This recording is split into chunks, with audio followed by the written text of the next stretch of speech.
Mes chers amis, bien bonjour. Train connu et mis en avant par Agatha Christie dans son célèbre roman Le meurtre de l'Orient Express, avec son personnage emblématique du détective belge Hercule Poirot, l'Orient Express est vu comme une innovation en matière de service.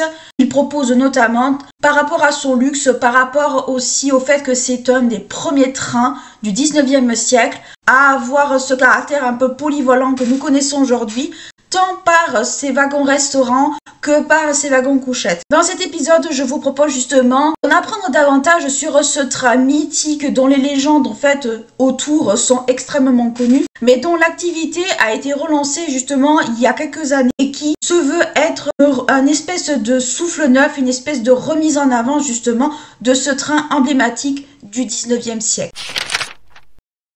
Le début du 19e siècle se caractérise par un passage progressif de la diligence vers le chemin de fer, notamment vers le train, mais également cela s'inscrit dans un contexte bien particulier puisqu'il s'agit du contexte de la révolution industrielle qui touche à la fois économiquement et socialement parlant tous les domaines, mais également le domaine politique. C'est dans ce contexte que naquit George Nigel Mark le 25 juin 1845 à Liège. Nigel Mark est issu d'une famille banquier belge principalement, mais il est également l'héritier direct de ce grand groupe puisque c'est le seul héritier que ses parents ont eu, ou du moins l'héritier principal. Toutefois, ses parents, ou du moins sa famille, ne se caractérise pas seulement par la présence de banquiers. On y trouve également des industriels et des hommes politiques, ce qui montre que sa famille a une certaine influence également. Et sa fortune, du moins la fortune familiale, permet également d'acquérir un certain nombre de biens, notamment le château de Angler près de Liège. Donc une famille qui a largement les moyens, une famille bourgeoise qui a quand même des moyens, un certain luxe, un certain standing et qui permet à Nigel Mark, du moins au jeune George, de vivre confortablement. On a très peu d'informations toutefois ce qui est autour de son enfance. On sait juste qu'il a fait ses études dans le génie civil principalement et qu'à la fin de ses études, il a un avenir tout tracé, à savoir rejoindre son père dans des hautes responsabilités, dans la compagnie familiale, dans, on va dire dans l'héritage familial. Toutefois, en 1867, George Nigel Mark commet un impair en tombant follement amoureux d'une de ses cousines. Ce dernier souhaite l'épouser, mais ses parents refusent catégoriquement cela et décident de l'envoyer aux États-Unis par bateau afin d'éviter le scandale. Alors certaines versions vont marquer que c'est George qui décide de partir et d'autres vont dire que c'est les parents. Quoi qu'il en soit, le résultat reste le même. En sillonnant les États-Unis pour oublier son chagrin d'amour, George Nigel Mark découvre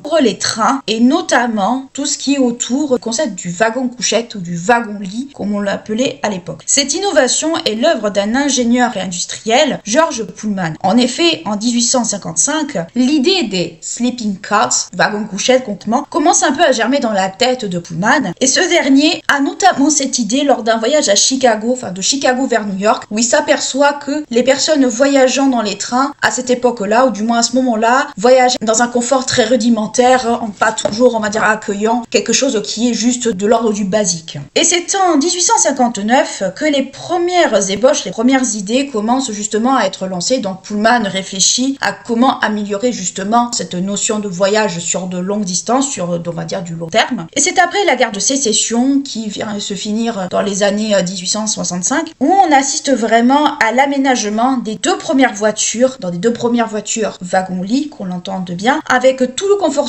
possible pour les usagers, pour les voyageurs, notamment avec des lits rabattables, des cabinets de toilette avec de l'eau chaude et aussi de l'eau froide. Donc quelque chose qui est beaucoup moins rudimentaire, qui est un peu de l'ordre du un peu plus confortable, mais voilà, ça reste quelque chose qui reste, on va dire, suffisamment confortable et suffisamment agréable pour les voyages de longue distance. Par la suite, la Pullman Car, comme on l'appelait si bien, est ensuite adoptée par les compagnies de chemin de fer américaines de façon générale. Donc un succès qui n'est plus avéré pour Pullman, qui a eu cette idée justement peut-être de façon assez innocente et qui petit à petit avait son petit bonhomme de chemin mais qui a connu un peu cette espèce d'arrêt avec la guerre de sécession qui a duré de 1861 à 1865, qui a eu ce petit coup d'arrêt et qui a été relancé après la guerre de sécession. Pullman pousse encore plus loin avec une autre idée, cette fois-ci pour rendre les transports en train encore plus agréables à bord, à savoir l'idée d'un restaurant à bord justement du train. Et c'est en 1868 que le premier premier wagon-restaurant au sein des trains, donc aux États-Unis, commence à germer et il est alors créé en 1868 le premier wagon-restaurant, le Delmonico, probablement restaurant italien. Les créations de Pullman, notamment en matière de confort, enfin du moins cette espèce d'amener le confort d'un hôtel à l'intérieur d'un train,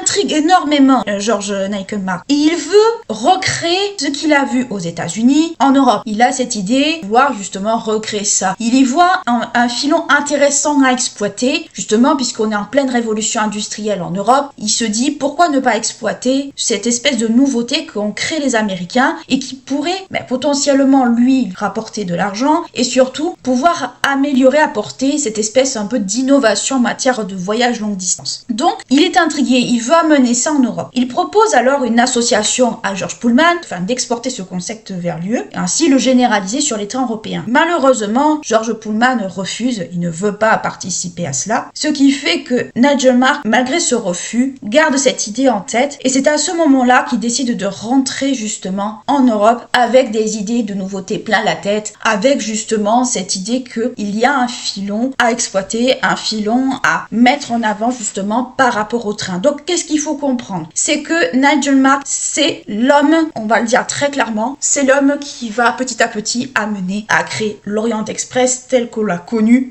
tel qu'on le connaît et tel qu'on l'a connu à son apogée. C'est-à-dire que d'une déconvenue amoureuse va voir en fait son destin basculer au moment où il va aller aux États-Unis et où il va, on va dire, faire la connaissance entre guillemets de ce concept de wagon-lit, de ce concept de wagon-restaurant, mais surtout de wagon-lit en premier lieu aux États-Unis. Alors faire connaissance est un bien grand mot, mais disons qu'il va trouver le concept ingénieux, le concept très intéressant et il y voit un fil conducteur justement dans cette nouvelle création, dans cette espèce de nouvel aménagement, ce concept d'amener le confort d'un hôtel entre guillemets dans un train. Pour lui, dans sa tête, on peut bien l'imaginer, c'est quelque chose qui est innovateur puisqu'on est en plein dans la révolution industrielle, je le dis, je le répète pour que ça soit bien clair, on est en plein dedans. En Europe, on a terminé avec Napoléon, avec tout ça, on n'en parle plus, on est bien après. On est en pleine révolution industrielle, on est en pleine époque de la belle époque avec toutes les innovations que ça amène, toutes les réflexions, toute, on va dire, cette espèce de volonté d'innover, de changer les choses, de se mettre à la page entre guillemets, avec notamment le train qui remplace la diligence sur les longs trajets. Ce concept ne va pas le quitter. Il met toute son énergie à réaliser ce projet et c'est ce qu'on va voir dans la partie qui arrive juste après.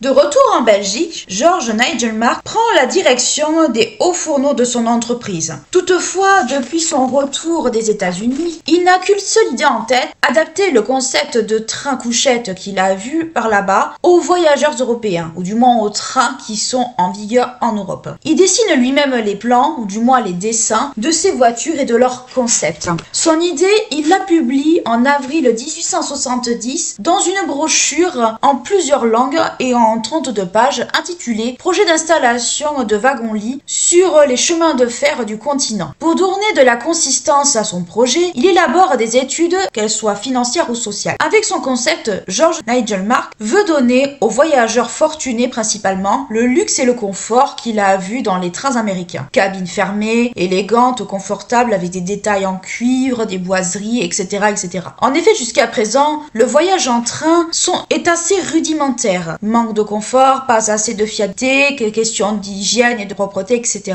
Par ailleurs, le passage entre les frontières ne se fait pas non plus sans difficulté et est très souvent long. L'idée de Nightmark se veut être une forme d'amélioration de ces choses-là dans un secteur qui est en plein boom, qui est en pleine expansion en Europe. Toutefois, les compagnies ferroviaires sont quelque peu réticentes à ces innovations et notamment à des projets tels que le sien. Par ailleurs, dans les années 1860, on assiste à une multiplication des hôtels de luxe tout le long des lignes ferroviaires. Donc pourquoi créer ce genre de train puisqu'on a des hôtels qui assurent déjà le travail? C'est dans ce contexte que s'inscrit le projet de wagon-lit de Nightmark. Malheureusement, la guerre franco-prussienne de 1870 et 1871 met le projet du jeune Belge un peu en berne, du moins le met un petit peu au point mort. Toutefois, malgré ce climat difficile, en 1870, Nightmark obtient une première concession pour faire circuler une voiture voitures, notamment en Italie, mais cela ne se fait pas sans difficulté. Toutefois, malgré cette petite victoire, le projet de Nigel Mark n'obtient pas le soutien de sa famille, qui décide de lui couper les vivres tout bonnement et simplement. Dans ce cadre, il faut pouvoir trouver des financements ailleurs puisqu'il ne peut pas compter sur sa famille. Malgré tout, son père, peut-être voyant le projet de son fils peut-être plus innovant qu'il n'y paraît, décide malgré tout de le soutenir et de lui obtenir l'appui, non pas des moindres, du roi des Belges Léopold II. En effet, le souverain est connu pour son intérêt certain pour le chemin de fer et notamment pour les trains. Le roi soutient alors financièrement parlant l'ambitieux projet de Nigel Mark. Dans son soutien, dans le but d'aider le jeune ingénieur, il lui donne notamment son appui afin de conclure différents contrats, notamment avec l'administration ferroviaire de 8 pays, dont on verra plus tard l'utilité. Le souverain l'aide également à obtenir un second contrat pour la mise en circulation d'un wagon-lit sur la ligne parisienne. En effet, l'organisation de voyages internationaux ne se fait pas de façon aussi aisée qu'on pourrait le penser à cette époque-là. En effet, pour franchir les frontières, le recours à la diplomatie est extrêmement nécessaire. Par ailleurs, l'administration douanière et les contrôles qui s'y accompagnent sont assez exagérés et ne facilitent pas le transport de voyageurs. En 1872, soit après la guerre franco-prussienne, Nigel Mark fonde une société, Nigel Mark et compagnie. Toutefois, toujours en quête de financement, Nigel Mark se rend à Londres. Sur place, il rencontre le colonel américain William Dalton Mann, avec qui il va fonder une compagnie bien plus tard. En effet, en 1873, les deux hommes décident de fonder une compagnie qui va s'appeler Mann Railway Sleeping Carriage Company. Le système de ce nouveau type de wagon constitue, du moins dans un premier temps, ou du moins se compose dans un premier temps, d'une ouverture des cabines sur le couloir, notamment sur le couloir des wagons, avec des toilettes de chaque extrémité. C'est ce qu'on retrouve un petit peu aujourd'hui. En tout, plus d'une cinquantaine de voitures couchettes de luxueuses sont alors accrochées à plusieurs trains. En 1876, la compagnie évolue pour devenir la Compagnie internationale des wagons-lits, qu'on va appeler CIWL. Et on va garder ce sigle tout au long de cette partie. C'est dans ce cadre que le roi Léopold aide Nigel Mark notamment à conclure des contrats avec l'administration de 8 pays. Donc on en a parlé précédemment, mais c'est dans ce cadre-ci bien précis qu'il le fait. Par ailleurs, le roi est également un actionnaire bien présent de l'entreprise. Le siège social de l'entreprise se trouve donc à Bruxelles, puisque d'origine belge. D'autant plus, la CIWL propose également un service de restauration et d'hébergement dans différentes compagnies ferroviaires européennes, notamment avec le système de wagons-lits, de wagons-restaurants. Cela fait un peu écho avec ce qu'il a vu aux États-Unis, mais également à tout un système d'agences de voyage et d'ateliers, donc ateliers de toutes sortes dans toute l'Europe. Cette même année, donc en cette même année 1876, Nigel Mark rachète les parts de l'entreprise de Mann, faisant de lui l'actionnaire exclusif, du moins en apparence. Par rapport au roi et à son lien avec l'entreprise, on peut signaler une petite originalité, notamment dans le logo, puisque cette dernière, du moins le logo de la compagnie de Nigel Mark, fait figurer deux lions, probablement en référence à la famille royale belge. Donc la petite anecdote qui rattache à la fois la compagnie de train et le penchant de Léopold II pour justement tout ce qui a trait au chemin de fer et au train. Donc c'est un petit clin d'œil ingénieux mais quelque peu aussi appréciable pour le roi justement dans ce logo. À côté de cela, on assiste également à la création de plusieurs trains comme par exemple le Blue Train, le Golden Arrow ou encore le Taurus Express qui traverse toute l'Europe. Donc on n'est pas encore à l'Orient Express encore à cette époque-là, mais on y vient petit à petit. La CIWL devient alors la première entreprise multinationale de transport ferroviaire et notamment d'hôtellerie de luxe. Donc on voit très bien que à ce moment-là, le train ne concerne plus forcément le train couchette à proprement parler, même s'il en fait partie, mais on voit que les activités sont tout autour en fait du service principalement, et notamment un service bien pointu et de luxe. Toute cette structure gagne petit à petit l'Asie, l'Afrique, bon l'Afrique dans une moindre mesure, mais aussi tous les pays européens. En 1882, soit un an avant la mise en circulation de l'Orient Express que nous connaissons, George Nigel Mark lance un test de son concept initial avec le train éclair. Pour faire connaître son concept, il invite quelques personnes importantes, on peut l'imaginer, lors d'un voyage Paris-Vienne. Les sources relatent le menu et notamment la cuisine servie à bord lors de ce voyage. Donc déjà, il y a une volonté déjà d'instaurer un certain standing. Le standing déjà était présent dès la création des premières entreprises de Nigel Mark, mais on voit que ce standing tend aussi à s'affiner de plus en plus et du moins à aller vers quelque chose qui est certes en lien avec le luxe, mais qui se veut peut-être plus poussé encore que ce qu'il y était déjà. Dans ces mêmes sources, on relate notamment par rapport au menu, puisque la cuisine est très présente, notamment dans les sources, et on le verra quand l'Orient Express, on en parlera juste après. Il était notamment figure au menu des huîtres, des potages, différents poissons et viandes, mais également des pâtisseries, des vins bordelais ou bourguignons, mais également du champagne. Donc une volonté de créer une espèce d'hôtel-restaurant d'une certaine manière, mais à bord d'un train. Donc on voit que Nigel Mark a bien instauré son concept dès cette époque-là et avec l'évolution justement de sa compagnie ferroviaire. Le 4 octobre 1883, à la gare de l'Est à Paris, le train L'Express d'Orient, que la presse surnomme plus tard l'Orient Express, effectue son trajet d'inauguration de Paris à Constantinople. Donc l'Orient Express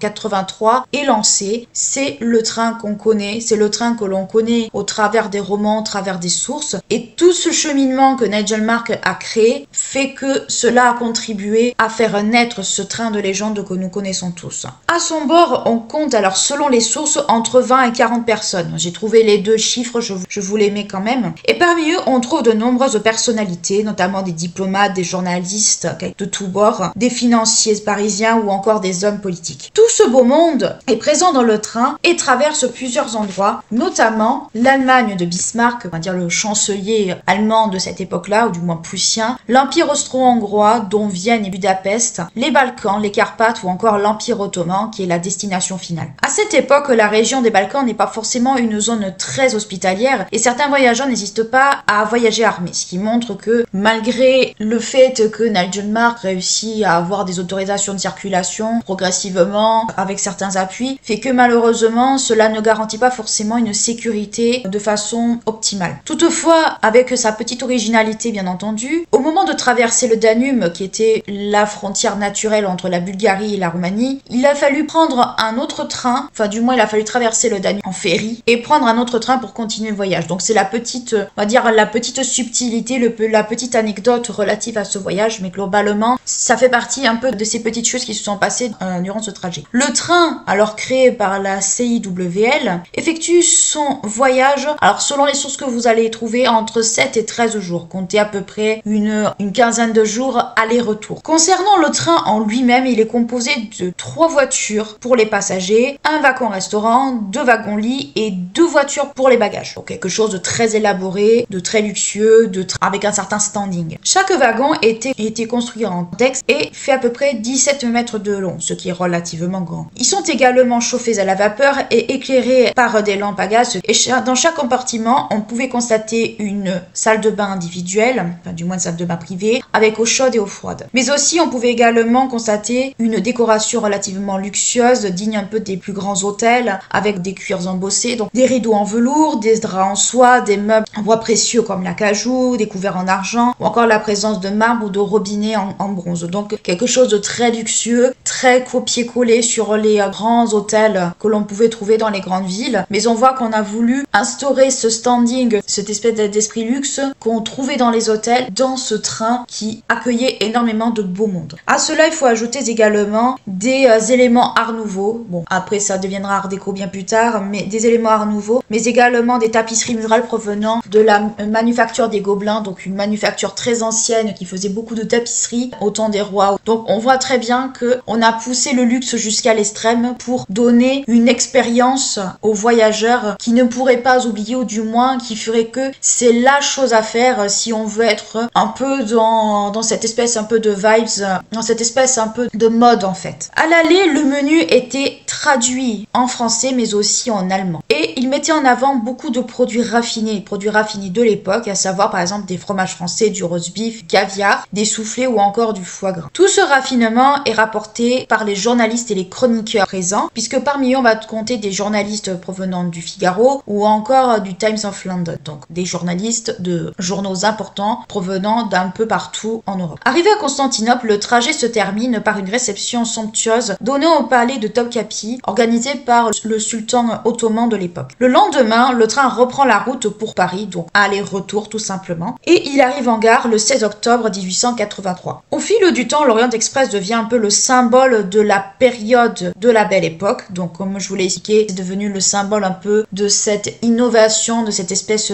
d'évolution du transport qui fait passer la diligence limite pour toujours quelque chose qui est un petit peu obsolète, un petit peu arriéré. Et le voyage à bord de l'Orient Express, comme je vous l'ai dit, fait que cela est tellement une expérience inoubliable que tout le monde veut le faire et que c'est un peu, on va dire, la chose à faire pour être à la mode, si vous préférez. Le 1er juin 1883, le trajet Paris-Constantinople se fait d'une traite et il n'y a plus d'interruption comme ça avait été le cas pour le voyage d'inauguration. Toutefois, même s'il assure beaucoup de confort et de commodité, il n'en reste pas moins que cela reste très éclipsé par rapport au luxe et à tout le charme que peut dégager ce train. Donc, de quelque chose qui se voulait à la base confortable et commode, c'est devenu plus un symbole du luxe, un symbole d'une certaine forme d'évolution du moyen de transport et notamment pour certaines couches de la population. Quoi qu'il en soit, le train de l'Orient Express ne sert pas forcément qu'au loisir. On le verra aussi également dans la partie suivante. Mais globalement, l'Orient Express est aussi le théâtre d'accords commerciaux, de diplomatie ou encore de grandes soirées mondaines. Mais d'accords commerciaux et diplomatie, on le verra. Alors là, c'est le cas, mais diplomatie, on le verra dans la partie suivante également. Durant ces soirées,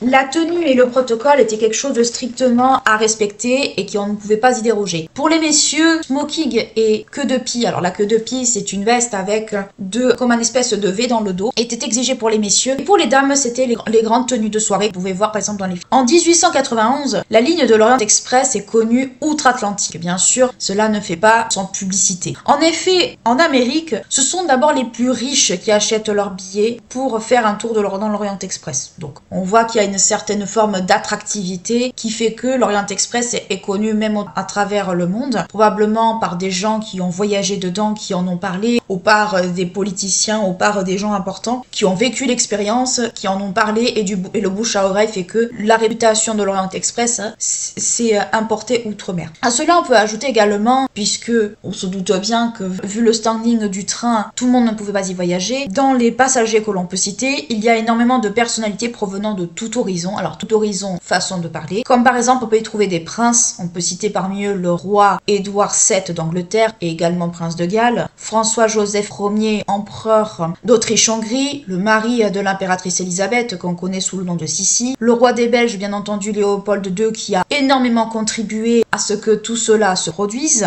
ou encore Ferdinand Ier de Bulgarie. On peut compter aussi des politiciens, des aventuriers, des artistes. On peut citer parmi eux le fondateur du ballet russe Sergueï Diaghilev ou encore bien d'autres.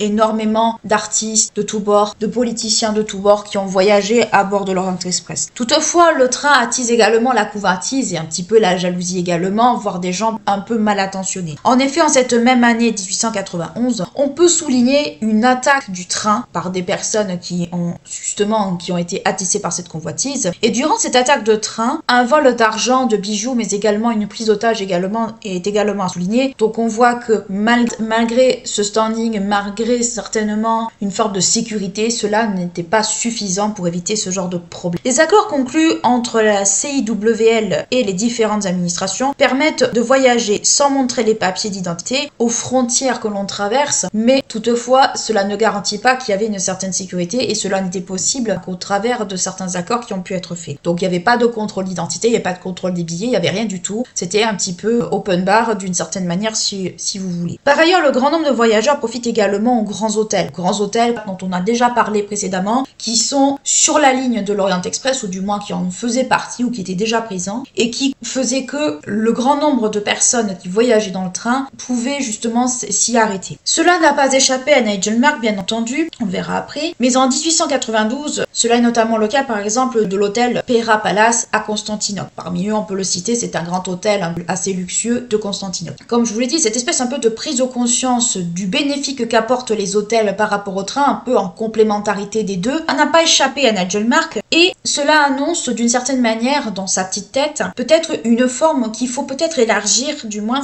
les services proposés justement par la compagnie. C'est donc dans ce but-là qu'en 1894, la CIWL modifie ses fonctions, du moins modifie ses fonctions premières pour créer une filiale et devient dans un premier temps la compagnie internationale de wagons-lits et de Grand Express européen. Donc on en a déjà un plus ou moins vu, mais là ça se concrétise encore plus. Cette même année, Nigel Mark crée une petite filiale à cette compagnie, à savoir la compagnie internationale des grands hôtels, dont le but est de prolonger l'expérience du voyage en train avec justement les palaces qui y sont associés, ou du moins les palaces se trouvant sur la route du train. Donc comme je vous l'ai dit, un peu en complémentarité de l'expérience vécue par le train. L'hôtel Pera Palace à Constantinople est un peu la première pièce à l'édifice, puisque déjà l'hôtel contribuait à prolonger cette expérience. Mais cette expérience se veut un peu plus généralisée, notamment sur certaines lignes, comme par exemple Paris-Pékin ou encore d'Istanbul au Caire. Donc sur lesquels on assiste à l'ouverture de plusieurs hôtels qui étaient probablement pas forcément présents, ou du moins on peut imaginer l'agrandissement, la rénovation de certains hôtels pour en faire des hôtels de luxe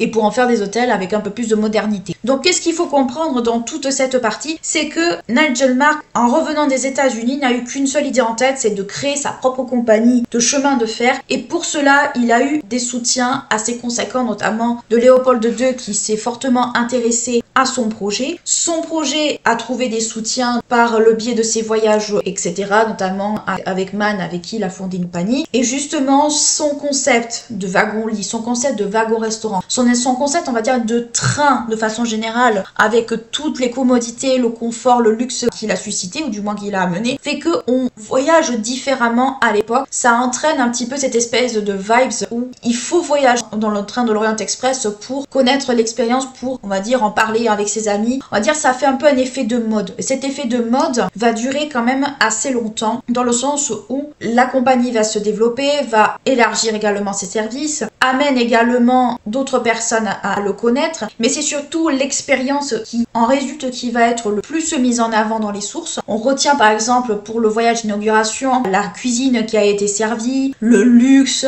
la présence de boiseries, de cuivre, ce genre de choses. En fait, on retient de ce train, dès sa création, une espèce d'émerveillement qui est un peu l'apothéose de l'œuvre de Nigel Mark, ou du moins que Nigel Mark a voulu faire en sorte que ce soit l'apothéose de sa vie, son œuvre, sa création, et que cela reste un peu quelque chose qui marque les esprits d'une certaine manière. Donc l'Orient Express, d'une volonté d'innover le mode de transport, de lui apporter du confort, de la modernité qu'il avait vu aux États-Unis, évolue dans le sens où c'est presque une image de marque, c'est peut-être un symbole en fait d'une part de la belle époque, mais aussi c'est devenu presque un symbole politique, puisqu'on va signer des accords, des accords commerciaux, des accords diplomatiques. On va en faire presque un symbole indirect de certains événements de l'histoire, on le verra après dans l'autre partie, puisqu'il va être présent à la fois dans la Première Guerre mondiale mais aussi dans la Seconde, dans certains contextes. On va en faire un peu un élément marquant de l'histoire, directement ou indirectement, et cela fait que c'est un train qui est à la fin du 19e siècle, un peu à l'apogée de sa création, à l'apogée de son image de marque, de son image de train luxueux, de train un peu qui fait rêver d'une certaine manière.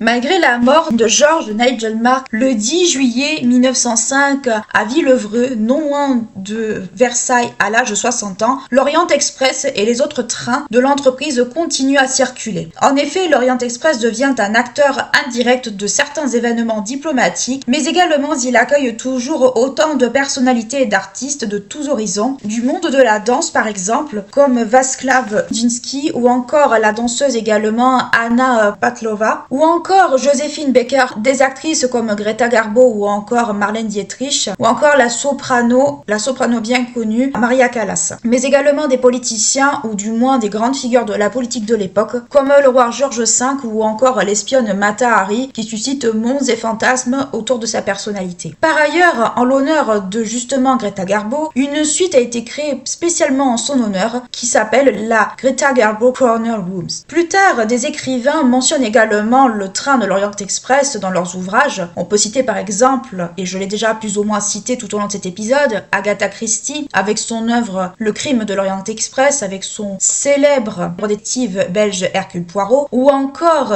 Ian Fleming que nous connaissons pour être l'auteur du célèbre espion britannique James Bond, notamment dans son œuvre Bon baiser de Russie. Le début du XXe siècle s'inscrit dans la continuité justement de ce succès, et cela va continuer jusqu'à la fin de la Seconde Guerre mondiale, même si les historiens s'accordent à dire que c'est vraiment les premières années justement de la création de l'Orient Express qui marquent un peu cette espèce un peu de flambeau, cette espèce un peu d'éclat, mais cet éclat, on s'aperçoit très vite qu'il continue bien après la Première Guerre mondiale. Toutefois, malgré cette espèce d'éclat que l'Orient Express continue d'avoir au début du XXe siècle, les événements de la Première Guerre mondiale mettent un peu à mal l'âge d'or que ce train représente, mais toutefois, malgré cela, l'Orient Express connaît quelques mésaventures, c'est-à-dire que avant les événements de la Première Guerre mondiale, il y a quelques mésaventures qu'on peut noter, notamment par rapport à l'Orient Express, notamment des blocages à plusieurs reprises dans certaines zones à cause de la neige, donc indépendant justement de la volonté des personnes gérant l'Orient Express. En 1914, une nouvelle entreprise est créée et cette dernière développe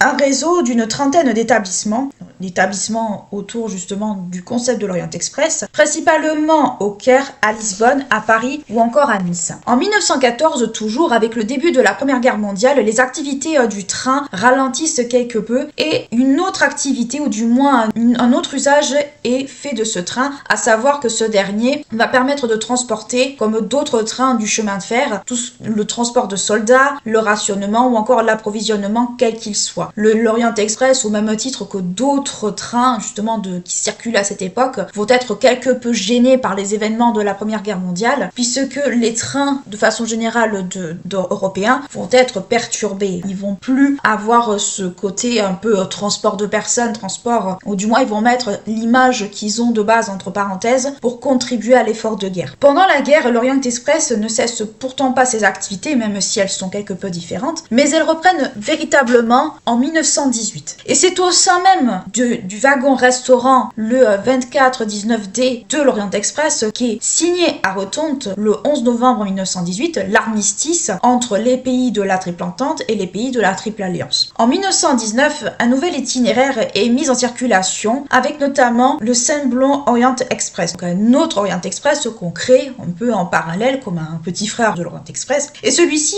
est dû à la construction en 1906 du tunnel de Saint-Flon reliant la Suisse à l'Italie, même s'il ne va pas faire forcément que ça. Par ailleurs, le train prend son départ, c'est ce que je vous disais, à Paris principalement, puis passe à Lausanne en Suisse, puis à Milan, Venise, finit à Trieste. Par la suite, ce dernier, donc le Simple Orient Express, rejoint l'itinéraire de base de l'ensemble, à dire, de la compagnie qui fait l'Orient Express à Belgrade. Même si l'âge d'or de l'Orient Express se situe, comme je vous l'ai dit, plutôt autour des dates de sa création jusqu'en 1918, voire 1914, les années 20 quand même moins contribuent malgré tout au succès justement de l'Orient Express, puisqu'il devient toujours le symbole en fait d'une certaine forme de luxe, une certaine forme de modernité. Mais cette modernité va pas passer par des inventions ou par, on va dire, des choses qui sont nouvelles. Ça va passer plutôt par son style. Notamment, l'Orient Express va évoluer dans son style d'aménagement, mais surtout décoratif. En effet, les années plutôt 1926-1929 sont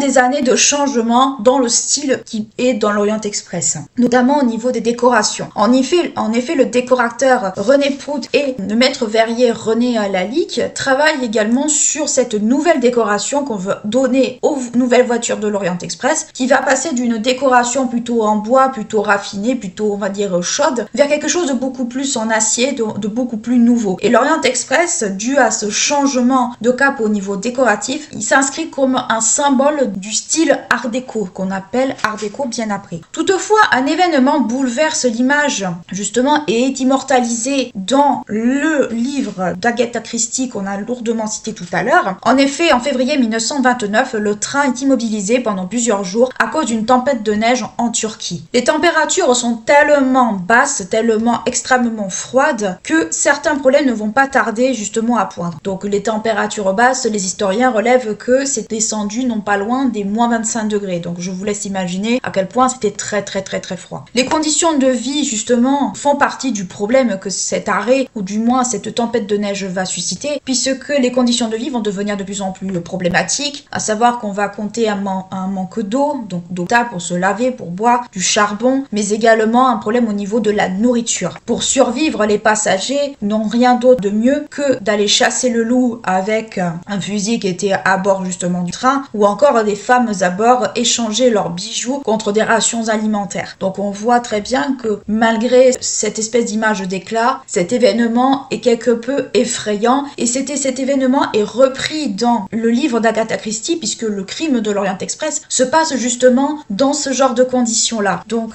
Agatha Christie a repris un événement historique pour créer justement son roman. Dans les années 30, un des trains de la CIWL, le Taurus Express, dont on avait déjà parlé précédemment, pousse le trajet encore plus loin au-delà du Bosphore. Bosphore. En effet, 2 axes sont également ouverts vers Bagdad et Bassora, ou encore vers Beyrouth, Taïfa et le Caire, avec une correspondance à Téhéran. Donc on pousse encore plus le voyage encore plus loin en Orient, voire même pas trop loin, j'ai envie de dire, de l'extrême-orient. Un 3e itinéraire est également créé avec l'Alberg Orient Express, qui est tout aussi magnifique que les autres. Malheureusement, les événements de la Seconde Guerre mondiale vont mettre fin à cette espèce d'âge d'or de l'Orient Express, et cela même pour de bon, puisque le train, ou du moins le wagon, ou la défaite qui a été signée entre Hitler et le maréchal Pétain en 1940, la capitulation, le train justement, donc le wagon où cet accord a été signé est non seulement le même que celui en 1918, dans le même train, mais sur ce wagon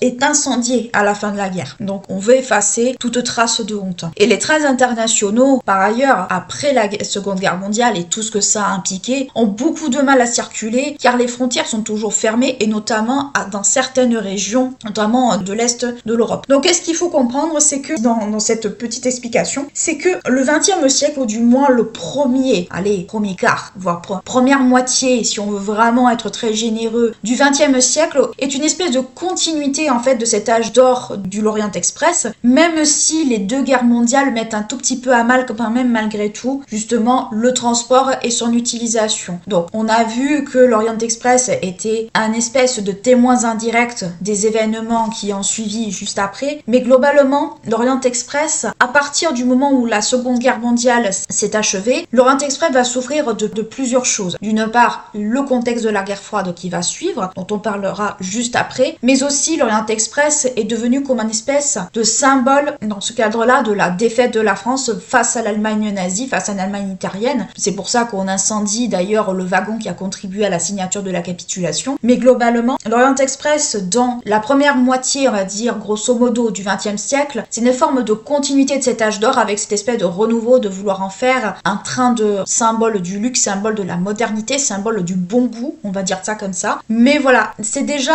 une espèce, on va dire, plus ou moins d'essoufflement. D'une certaine manière, il y a une espèce d'essoufflement, même si ce n'est pas forcément un essoufflement qui est lourdement marqué, mais c'est un essoufflement qui est quand même bien présent. Donc c'est ça qu'il faut quand même plus ou moins retenir, même si certains historiens poussent le bouchon en disant quand même qu'avant la Seconde Guerre mondiale, l'âge d'or de l'Orient Express est quand même toujours là, mais on peut aussi voir que les périodes de guerre, voire les périodes de crise, puisque les années 30 sont aussi une période de crise, mettent un petit peu à mal justement le concept de ce que représente l'Orient Express.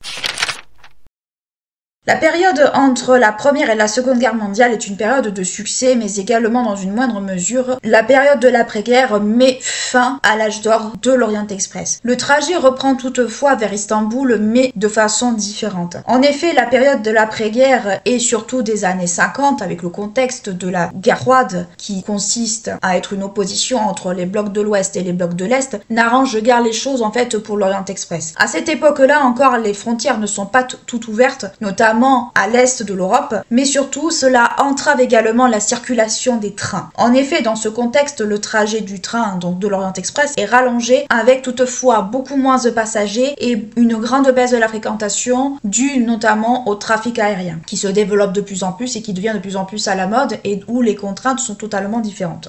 En plus de l'Orient Express, le Simplon Orient Express qu'on a vu tout à l'heure continue à circuler tout au long du XXe siècle, mais ce n'est quasiment plus pareil. En effet, selon les historiens et certaines sources qui ont pu l'attester, ce n'est pas l'âge d'or du luxe, du bon goût, c'est quelque chose en fait qui devient presque ordinaire. De plus, la crise au Proche-Orient amène également des interdictions de traverser justement certaines zones, du moins certaines zones à risque, comme je vous l'ai expliqué, donc fermeture des frontières, baisse de la fréquentation due à un contexte géopolitique un peu complexe ou du moins aux fermetures de frontières, plus un changement on va dire de mode de circulation, notamment avec le développement de l'avion qui est notamment en concurrence avec le train qui est beaucoup moins contraignant, plus rapide et qui peut amener plusieurs personnes, fait que l'Orient Express commence à perdre de son éclat et de son intérêt par rapport justement à ce qu'il a connu avant. Ce déclin commence un petit peu à s'amorcer au fur et à mesure du temps, ou du moins c'est pas tellement un déclin, on va essayer surtout, enfin du moins certains hommes d'affaires ou que ce soit américains ou autres vont essayer de conserver l'image de l'Orient Express, mais ce n'est plus pareil. En effet, ça va commencer un peu à s'amorcer dès 1976. En effet, Albert Galt crée crée une rame qui nomme le Nostalgie Istanbul Orient Express, en référence au terminal de l'Orient Express. Et ce train est principalement fait à partir de matériaux restaurés. Donc on veut recréer, justement, on cherche à recréer un équivalent de l'Orient Express, mais c'est pas totalement la même chose. Et en plus de cela, James Sherwood, qui est un homme d'affaires américain, va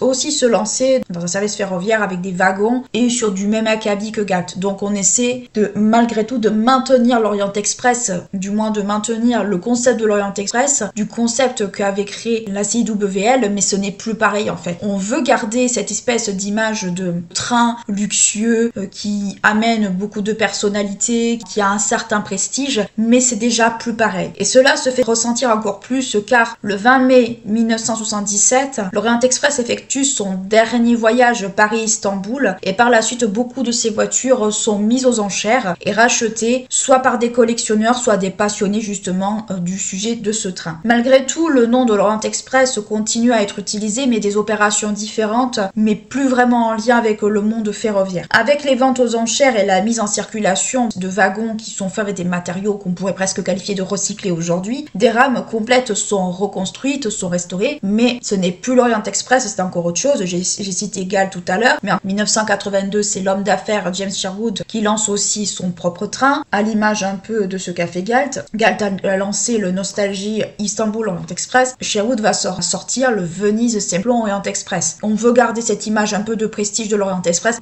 totalement ça. Et ce n'est qu'en 1992 que le Nostalgique Istanbul Orient Express devient un train. Alors pour la petite anecdote, c'est vraiment une anecdote que je vous cite, mais en 92, le train de Galt a été privatisé par Michael Jackson pour sa tournée européenne, mais ce train n'a pas très bien fini puisqu'à la fin il finit dans qu'on peut appeler une voie de garage en Pologne. Donc l'Orient Express, vraiment, le concept même de l'Orient Express, même s'il perdure un peu après, il faut partir du principe qu'en fait que le prestige ou du moins le train lui-même de l'Orient Express, même s'il continue à tourner, ce n'est plus le même, ce n'est plus du tout pareil après la Seconde Guerre mondiale. Les années 50, le contexte de la guerre froide entre bloc de l'Ouest et bloc de l'Est. Bloc de l'Ouest, c'est les Américains, bloc de l'Est, c'est les Russes. On vous la fait très simple. Je vous la fais très simple parce que je ne suis pas là pour faire un cours de géopolitique sur le sujet. Mais globalement, ce contexte un peu d'après-guerre met à mal justement l'Orient Express et tout ce que ça implique, puisque l'Orient Express circulait jusqu'à présent plus ou moins librement jusqu'en Orient, jusqu'en Extrême-Orient, voire même en Égypte, puisque le Caire est en Égypte. Mais tout cela va s'arrêter d'un coup, va être mis à mal. Et plus ça va aller, plus l'Orient Express va perdre son prestige, va perdre un peu de son intérêt, on va beaucoup moins se le prendre, l'avion va être beaucoup plus prisé parce que c'est plus rapide, parce que certainement moins contraignant aussi que le train. Donc en fait, l'Orient Express est un peu victime de ce renouveau qui est amené par le contexte de la guerre froide. Et toutefois, certains passionnés ou certaines personnes qui ont vu un filon pour essayer un peu de relancer quelque chose qui avait bien marché jusqu'à présent, vont essayer de créer des trains inspirés de l'Orient Express avec des voitures venant de l'Orient Express, mais ce n'est pas l'Orient Express puisque certains finiront, comme on l'a vu pour le Nostalgique Istanbul Orient Express, dans une voie de garage en Pologne. Plus personne ne va s'en servir, plus personne ne va s'en soucier. Donc on essaie de garder le nom Orient Express, mais ce n'est plus vraiment le train de prestige qu'on connaît à travers les romans, à travers aussi les cartes postales. Ce n'est plus vraiment ça. Même si l'Orient Express s'arrête en 1977, certains de ses dérivés continuent à circuler jusque dans les années 90. Pourtant, dans les années 2010, une poignée de passionnés veut relancer ce train de légende. En 2016, à la Foire internationale d'art contemporain, une collection de 6 pièces est alors présentée et montre encore une fois un certain art de vivre contemporain. En 2019, James Sherwood, l'homme d'affaires américain et à l'origine du Venise Simplon Orient Express et fondateur du groupe Belmont, souhaite également relancer l'Orient Express tel qu'il a été connu par les âges. En effet, le groupe Belmont est un groupe spécialisé notamment dans le tourisme de luxe et propriétaire également à cette époque-là du grand groupe que nous connaissons tous qui n'est autre qu'LVMH. LVMH qu'on connaît aujourd'hui parce que c'est un rapport avec les maisons de luxe, mais aussi dans ce cadre-là, le groupe Belmont cherche à continuer à travailler sur ce train. Quand James Sherwood rachète des voitures aux aux enchères, justement, quand l'Orient Express a été démantelé dans les années 70, des voitures ont été vendues aux enchères et rachetées soit par des collectionneurs, soit par des passionnés, nous l'avons déjà vu. Il n'a qu'un seul souhait, c'est de restaurer les wagons, justement, qu'il a rachetés, de les restaurer et de les remettre en circulation. Le groupe Belmont, alors, organise un voyage à ce moment-là, une fois par an, jusqu'à Istanbul en 5 jours, en clin d'œil, justement, au voyage inaugural de l'Orient Express. À sa mort, donc à la mort de James Sherwood, en mars 2020, ce dernier est alors inscrit comme étant l'un des contributeurs de l'Orient Express, ou du moins l'un des connus. Pendant plusieurs années, le groupe Belmont n'a pas vraiment de concurrent à proprement parler. Bien plus tard, le groupe hôtelier français Accor entre en scène. En 2022, la SNCF, que nous connaissons tous pour ses retards, rachète et exploite la marque Orient Express. Le but de la manœuvre est de développer des hôtels en lien justement à cette appellation. Cela devrait vous rappeler quelque chose puisque nous l'avons déjà vu pour les époques précédentes dans les parties précédentes. Et à partir de 2024, une espèce de type d'Orient Express, du moins une espèce d'ersatz de l'Orient Express, est alors créé. L'Orient Express, la Dolce Vita en Italie. Donc même pas en France, ce sera en Italie. Après de longues négociations, on assiste à une récupération des wagons du train d'Albert Galt. Rappelez-vous, un fameux train qu'Albert Galt avait créé et qui a fini dans une voie de garage en Pologne. On assiste à une forme de rachat justement des wagons qui sont restés en Pologne par le groupe français. Ces wagons sont alors rapatriés en France à Clermont-Ferrand où on leur refait une petite beauté et on les raménage. Le but de la manœuvre est d'augmenter le confort à bord déjà bien présent, mais du moins de le rendre beaucoup plus confortable et beaucoup plus présentable pour les goûts d'aujourd'hui et d'en faire en fait un train qui est équivalent à la magnificence du train d'origine. Ce train est alors nommé tout simplement Orient Express, donc on abrège le nom et on en fait tout simplement l'Orient Express. Et ce dernier est composé de 17 voitures, dont 12 composées de suites avec douche et d'une suite présidentielle très luxueuse avec baignoire. Donc on voit très bien, alors les décorations ont été refaites, tout a été refait. On voit très bien qu'on cherche à redonner le luxe et le cachet à ce train de légende, ce train qui a été connu au 19e siècle, au début du 20e siècle. On cherche à le réhabiliter, on cherche à en refaire quelque chose qui fait rêver et qui fait presque envie justement d'y voyager dedans. Ce train est mis en service principalement sur la ligne de Venise-Budapest, on peut le voir à ce moment-là, et le dirigeant du groupe Belmont actuel, puisque James Sherwood est mort en 2020, possède également la licence associée au Venise Symphony Orient Express. Cela vous rappelle peut-être quelque chose qu'on a vu dans les parties précédentes, dont une suite est dotée d'un lit double, une salle de bain et d'un salon salle à manger. Il y a une suite qui porte ce nom-là, qui fait un clin d'œil un peu à ce qu'avait été le train à l'origine et qui se veut être une suite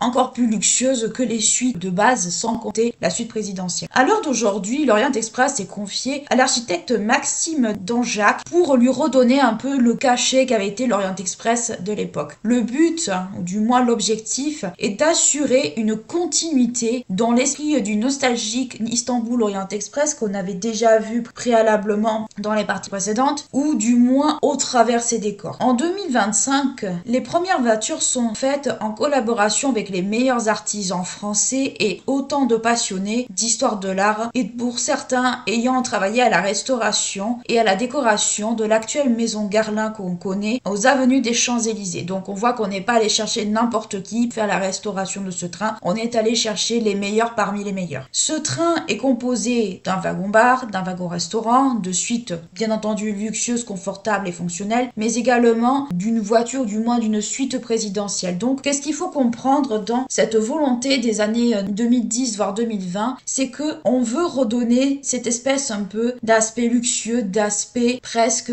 légendaire, presque, on va dire, à l'image de ce qu'avait été l'Orient Express dans les années précédentes, même si on reprend des trains beaucoup plus contemporains qui datent des années 70-80, le Venise Symphony Orient Express et le Nostalgie Istanbul Orient Express, on l'a vu dans les autres parties, sont beaucoup plus contemporains que l'Orient Express en lui-même. Mais globalement, on cherche à recréer ce décor luxueux qu'on retrouve dans les films, qui fait rêver, qu'on retrouve également sur plan, sur des photos. On veut le recréer pour redonner en fait à l'histoire une petite partie de ce qu'a pu être cette espèce de luxe, de confort justement qu'on aurait pu trouver au 19e siècle, mais avec une petite touche beaucoup plus moderne, beaucoup plus contemporaine que nous connaissons aujourd'hui. aujourd'hui et qui fait que l'Orient Express aujourd'hui c'est un train de légende, on le connaît dans les films, on le connaît dans les séries, on le connaît partout, mais les passionnés ont voulu y retravailler pour pouvoir justement redonner cette espèce un peu de rêve, de magie à ce train justement qui a fait rêver, En conclusion, ce que nous pouvons dire, c'est que l'Orient Express est un bijou de la période de la Belle Époque. Nous l'avons vu, le 19e siècle se caractérise par une espèce de révolution industrielle qui englobe en fait toute la société, tant d'un point de vue économique, d'un point de vue également politique, mais également d'un point de vue social. Le chemin de fer est l'une justement des caractéristiques des innovations justement de cette époque-là. Le train, le transport en fait de plusieurs personnes d'un point A à un point B qui remplace progressivement la diligence, montre également cette espèce d'évolution justement des modes de transport et aussi de la notion de voyage de façon générale. Mais le train au 19e siècle, nous l'avons vu, est peu accueillant, peu confortant, assez rudimentaire, pas forcément sécurisant à un moment donné, mais qui nécessite aussi énormément beaucoup de paperasse autour de tout ce qui est administratif, montre que malgré cette innovation que représente le train, le chemin de fer, il y a encore énormément de travail à entreprendre. L'Orient Express vient mettre un peu un coup de pied dans la fourmilière justement par rapport au chemin de fer. Nigel Mark, qui s'est beaucoup inspiré du chemin de fer américain et cherchant à implanter en Europe ce qu'il a découvert aux Amériques, montre très clairement une prise de conscience également de la nécessité d'apporter un peu plus de confort, un peu plus également de luxe au train. L'Orient Express était principalement fréquenté, nous l'avons vu, par des grandes personnalités, des acteurs, des écrivains, des têtes couronnées, donc ce qui fait que c'est un train qui est avant tout destiné à une catégorie de personnes, à un public bien particulier. C'est un train qui a traversé également les âges, au-delà de son instauration, du moins dans les années 1880, c'est un train qui a traversé les âges, qui a connu les deux guerres, mais dont l'utilité a perdu progressivement de sa panache, nous l'avons vu, mais en ce moment, certains passionnés de l'Orient Express ont tenu à redonner un coup de jeune justement à ce train, en remettant en état les boiseries, en les améliorant, voire même en les restaurant. On a cherché justement, et là toute l'équipe des artisans, toutes les personnes qui ont travaillé dessus, ont cherché à redonner à ce train son image d'antan en faisant quelque chose de beaucoup plus grand public cette fois-ci que par rapport à son usage principal du tout début, et en cherchant à donner à ce train de légende, à ce train qui a traversé l'histoire d'une certaine manière par le biais d'Agatha Christie, par le biais justement des aventures d'Hercule Poirot dans Le Crime de l'Orient Express. On a cherché, j'ai l'impression, quand on a restauré ce train, et justement c'est ce qui est mis en avant, à remettre un peu au goût du jour cette espèce d'emblème, cette espèce de train de légende, cette espèce d'image, d'icône de la Belle Époque, et notamment des premiers rudiments du chemin de fer, ou du moins des trains de luxe, du moins transport beaucoup plus luxueux que ce que nous connaissons aujourd'hui. L'Orient Express, ou du moins le train couchette, nous l'avons vu, a commencé à voir le jour justement dans les années 1800 avec la révolution industrielle, avec justement Nigel Mark qui est allé aux États-Unis suite à ses petits déboires et qui a fait la connaissance, ou du moins qui a pu attester de ô combien ce mode de transport était confortable, était plus satisfaisant pour les voyageurs que ce qu'ils connaissaient en Europe. On voit que Nigel Mark a voulu transposer ce qu'il a vu aux États-Unis sur le modèle européen. On a vu que ça ne s'est pas fait sans mince, il a fallu que cela séduise, il a fallu que cela plaise, et c'est en soi qu'on peut dire que cet homme a eu quelque part peut-être l'éclat de génie, ou du moins a eu une prise de conscience qu'il fallait apporter justement au train, du moins au voyage, à ce mode de voyage, un peu plus de confort, un peu plus, on va dire, un peu plus d'attrait également au public. J'espère en tout cas que cet épisode vous aura plu, vous aura intéressé. Ça n'a pas été très facile de faire car c'est quand même un sujet qui est assez complexe, qui n'est pas forcément facile à traiter, qui plus est quand on est assez novice dans ce domaine-là. J'espère en tout cas que ce podcast vous aura plu. N'hésitez pas à liker, à clocher, à vous abonner à la chaîne si ce n'est pas encore fait. N'hésitez pas également à aller faire un tour sur le Spotify où vous retrouverez la plupart des podcasts qui sont déjà présents sur la chaîne et que vous pouvez réécouter partout sans avoir besoin probablement du YouTube. Et d'ici là, prenez bien soin de vous.